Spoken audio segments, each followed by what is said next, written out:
C'est maintenant le moment de vous dévoiler les 3 récipiendaires du prix Cadre scolaire émérite. Comme vous le savez, du 18 mars au 20 mai dernier, les directions générales des commissions scolaires étaient invitées à nous soumettre des candidatures de gestionnaires membres de la QCS qui se démarquent par leur réalisation, leur engagement et leurs pratiques novatrices. Ainsi, aujourd'hui, nous sommes fiers de vous présenter les récipiendaires qui ont été sélectionnés par le jury. Nous remercions d'ailleurs les membres de ce jury qui étaient composés en 2019 de M. Rémi Asselin, président de l'association, M. Normand Lessard, directeur général de la commission scolaire Beauce-7-Chemin, M. Christian Plot, directeur général de la commission scolaire des Découvreurs, Mme Sandra Coulombe, présidente de la commission professionnelle service des ressources humaines, Mme Lise Madard, présidente de la Fédération québécoise des directions d'établissements d'enseignement, et moi-même.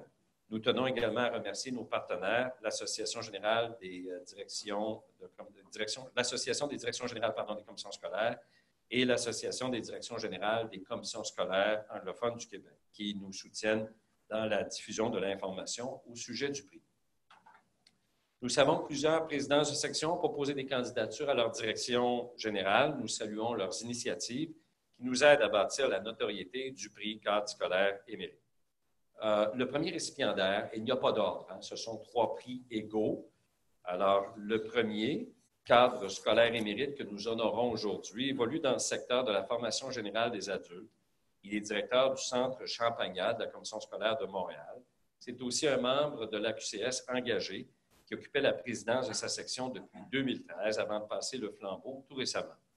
Parmi les nombreux projets et les valeurs humaines qui ont animé ce récipiendaire tout au cours de sa carrière, mentionnons qu'il est profondément dédié à la clientèle handicapée de plus de 21 ans, une clientèle qui n'est pas desservie actuellement par la FGA.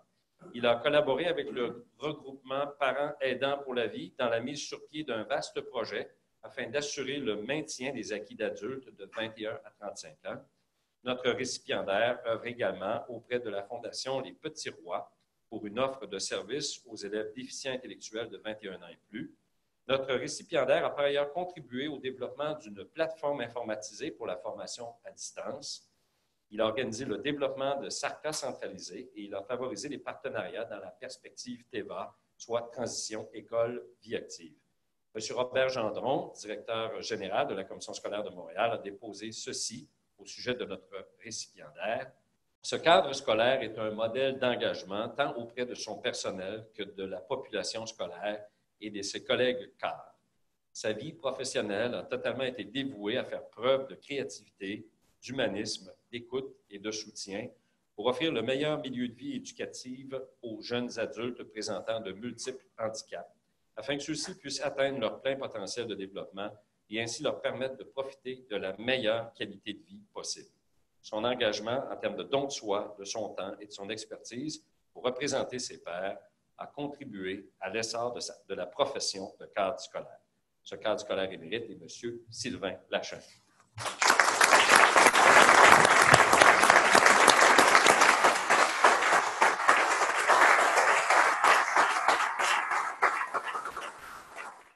Deuxième récipiendaire, je rappelle qu'il n'y a pas d'ordre. Alors, le deuxième cadre scolaire émérite que nous allons vous dévoiler est directrice d'un centre de formation professionnelle de la Commission scolaire de la Rivière-du-Nord. Grâce à la fibre entrepreneuriale, au leadership et au souci de cette récipiendaire de former la relève en conduite de véhicules lourds, le Centre de formation en transport routier de Saint-Jérôme bénéficie aujourd'hui d'une excellente réputation auprès des acteurs de l'industrie. Ces compétences ont permis de développer et de solidifier des partenariats importants avec des manufacturiers et différentes organisations, notamment pour le développement de technologies durables dans l'industrie du transport routier. Elle a mis en place une collaboration avec le Cégep de Saint-Jérôme afin que son centre devienne le pôle national d'expertise en technologie de l'électrification des transports. Pour pallier à la pénurie de main-d'œuvre qui frappe le secteur du transport, cette récipiendaire a augmenté le nombre de points de service, le nombre de camions, tout en haussant significativement le nombre d'élèves du centre. Elle s'implique par ailleurs avec l'organisme Camoroute pour augmenter le nombre de femmes au volant de camions lourds et mieux les intégrer dans cette industrie traditionnellement masculine. Comme le mentionne la directrice générale de la Commission scolaire de la Rivière-du-Nord, Mme Guylaine Desroches, cette récipiendaire mobilise le personnel de façon exceptionnelle par une gestion participative. Elle a favorisé une culture de collaboration dans son centre. Mesdames et messieurs, cette cadre scolaire émérite est Mme Danielle Leblanc.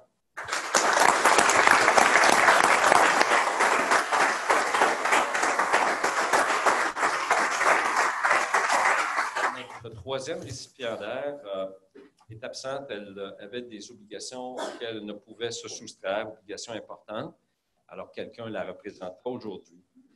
Alors, cette personne est directrice des ressources financières, matérielles et du transport scolaire de la commission scolaire au cœur des Vallées. Il s'agit de Mme Nathalie Charette.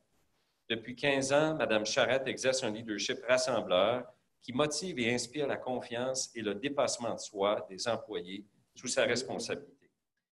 Elle a réussi à établir une synergie entre les 3 services qu'elle dirige, les autres services administratifs et les établissements de sa commission scolaire.